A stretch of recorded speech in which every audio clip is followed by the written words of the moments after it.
Hello. आज हम एक बहुत ही कूल सफर पर चलने वाले हैं। हम ये देखने वाले हैं कि आखिर साइकोलॉजी यानी मन की स्टडी कैसे सिर्फ आर्मचेयर में बैठकर सोचने से आगे बढ़ी और एक प्रॉपर साइंस बन गई। चलिए एक सिंपल से सवाल से शुरू करते हैं। जो ख्याल अभी इस पल आपके दिमाग में चल रहे हैं, क्या उन्हें नापा जा सकता है? जैसे हम टेम्परेचर या डिस्टेंस नापते हैं। यही सवाल है जो आज की हमारी पूरी स्टोरी का सेंटर पॉइंट है। तो चलिए थोड़ा टाइम में पीछे चलते हैं।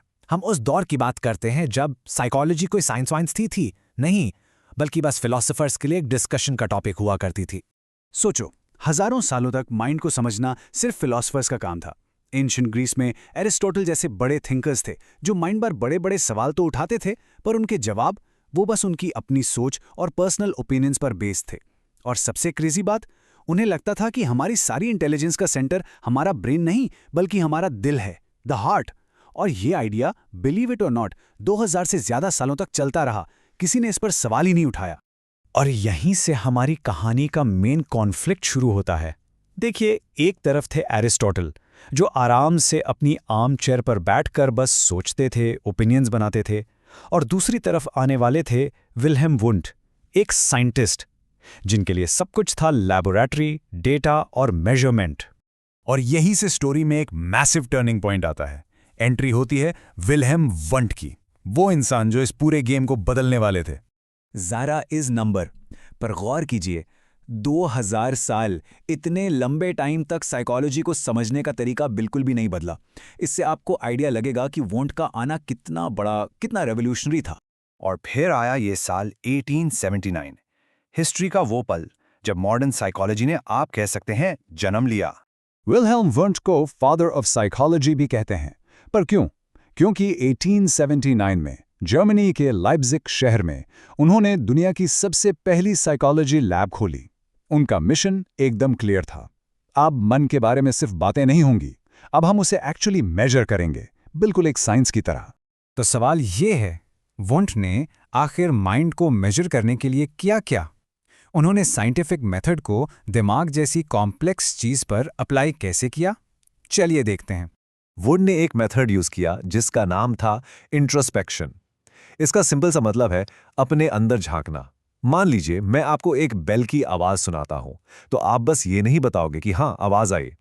आप अपने पूरे एक्सपीरियंस को छोटे छोटे हिस्सों में, उसके एटम्स में तोड़कर बताओगे। जैसे पहला सेंसेशन कैसा था, आवाज को पहचानने में कितना टाइम लगा, क्या फील हुआ। और इसी मेथड का यूज करके उन्होंने अपना सबसे फेमस एक्सपेरिमेंट किया। वो था हमारी सोच की रफ्तार को नापना, द स्पीड ऑफ थॉट। जी हाँ, उन्होंने प्रूव करने की कोशिश की कि हमारी सोच की भी एक स्पीड होती है जिसे हम मेजर कर सकते हैं। ओके, सो एक्सपेरिमेंट का पार्ट 1। लोगों को एक बॉल के गिरने की आवाज सुनते ही एक बटन दबाना था। सिंपल। इसमें टाइम कितना लगा? सिर्फ 0.1 सेकेंड्स। ये था उनका सिंपल रिएक्शन टाइम। अब पार्ट 2। इस बार लोगों को बटन तब दबाना था जब उन्हें कॉन्शियसली पूरी तरह से एहसास हो जाए कि उन्होंने आवाज सुनी है।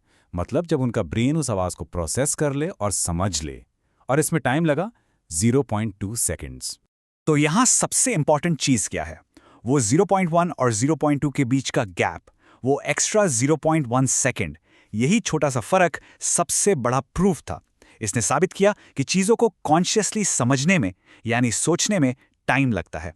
और अगर टाइम लगता है, इसका मतलब हमारी सोच को, हमारे माइंड को नापा जा सकता है। साइकोलॉजी के लिए ये एक हा मोमेंट था, अ ट्रू गेम चेंजर।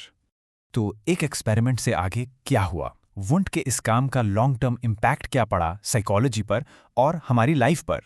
इसका असर एक रिपल इफेक्ट जैसा था। वुंट की उस एक लेबोरेटरी से जो स्टूडेंट्स निकले, उन्हें साइंटिफिक मेथड की प्रॉपर ट्रेनिंग मिली। फिर वो स्टूडेंट्स अमेरिका, इंग्लैंड और दुनिया के अलग अलग कोनों में गए और अपनी अपनी लैब्स खोली। और देखते ही देखते साइकोलॉजी एक डिस्कशन से एक ग्लोबल साइंस बन गई।